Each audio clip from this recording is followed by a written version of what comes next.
La mayoría de alcaldes de Buenaventura escogidos por elección popular han terminado implicados en casos de corrupción. Gustavo Torrijos parece una predestinación. Político que llegue a la alcaldía de Buenaventura termina enredado en casos de corrupción. Eliezer Arboleda Torres, quien hace 2 años y 4 meses tomó posesión como alcalde del puerto, hoy fue capturado por supuestos actos de corrupción al interior del hospital de Buenaventura. Arboleda se suma a la larga lista de gobernantes que no terminaron sus periodos por ser capturados o retirados del cargo.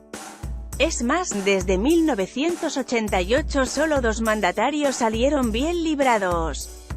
Lea, capturan al alcalde de Buenaventura por supuesto desfalco de $5.104 millones. Junto a Arboleda fueron capturados 3 secretarios de despacho, un asesor jurídico, un asesor de planeación y 4 contratistas que habrían permitido que se perdieran alrededor de $5.000 millones de los $10.000 millones destinados a obras para el arreglo y transformación del hospital de Buenaventura.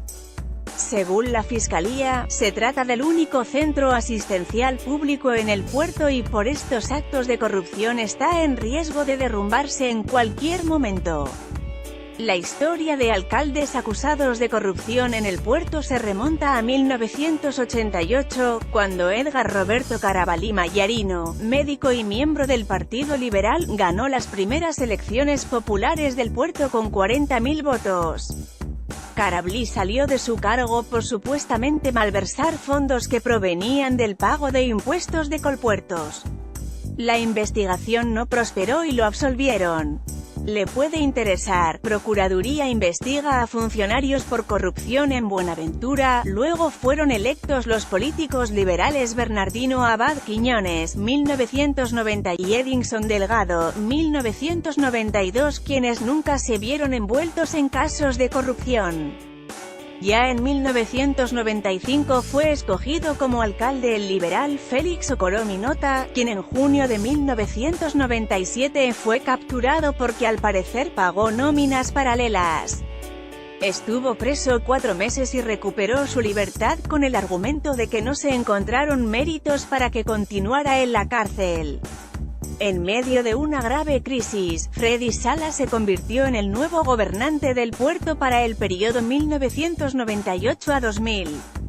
A pesar de que nunca estuvo implicado en casos de corrupción, fue asesinado al terminar su mandato. Su muerte sigue siendo un misterio. El médico Jaime Mosquera Borja, también del Partido Liberal, sucedió a Salas. Estuvo al frente de la alcaldía de Buenaventura desde 2001 hasta 2003. Mosquera y su familia terminaron en el exilio, pues en el final de su mandato las amenazas de muerte en su contra no cesaban, lo que provocó que huyera a Estados Unidos.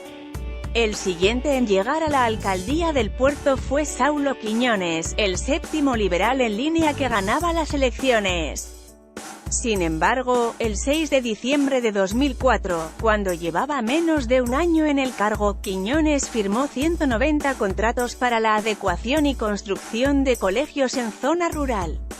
Vea, los 5 casos de corrupción que investiga la Procuraduría en Buenaventura. Según las autoridades, en esas movidas se perdieron $700 millones.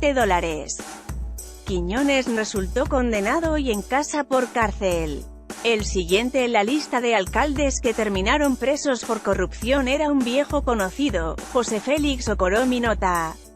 A diferencia de la investigación por las nóminas paralelas, en esta oportunidad no alcanzó a terminar su periodo porque lo arrestaron por los delitos de peculado por apropiación e interés indebida en la celebración de contratos. Ocoró, quien ganó las elecciones para el periodo 2008 a 2011 siendo el candidato del desaparecido Partido Convergencia Ciudadana, fue condenado en 2015 a más de 18 años de cárcel luego de que se demostrara que vendió un lote del municipio a cambio de otras propiedades que tenían un costo muy inferior a lo pactado en el negocio, ocasionando un detrimento patrimonial de casi $400 millones. La historia del 9º alcalde por elección popular de Buenaventura no fue distinta. El liberal Bartolo Valencia Ramos, quien fue electo en septiembre de 2014, terminó en prisión por supuestamente adjudicar contratos a quienes habían financiado su campaña. La Fiscalía descubrió que Valencia destinó 919 millones de dólares para el apoyo a alumnos ficticios. A pesar de estos antecedentes, el fantasma de la corrupción no desapareció en la administración de Eliezer Arboleda. Para más información, el difícil panorama electoral de Buenaventura, luego de prometer en campaña que su mandato iba a ser transparente y que su carrera como funcionario público demostraba su honestidad, Arboleda terminó inmerso en un nuevo escándalo de corrupción en Buenaventura. El hombre que fue concejal durante 2 periodos, edil de la Junta Administradora Local y presidente del partido de la U en el puerto, fue capturado por la Fiscalía luego de que, en menos de 4 meses, se cayera en 2 oportunidades. Gran parte de la fachada del Hospital de Buenaventura acuasa de fuertes lluvias, y a pesar de que se había invertido miles de millones para su arreglo, en pocas palabras, la alcaldía de Buenaventura ha estado permeada por la corrupción rampante. De los 10 alcaldes, 1 terminó muerto, otro exiliado, 6 en líos judiciales y solo 2 finalizaron su gestión sin problema alguno. La mayoría de los escándalos han estado relacionados con dineros de la educación y la salud, como sucedió con Arboleda. Según la Fiscalía, es tan grave el hecho que el puerto podría quedarse sin servicios médicos públicos, pues ante la falta de estudios de diseño sísmico es imposible que las remodelaciones al hospital eviten que se derrumbe.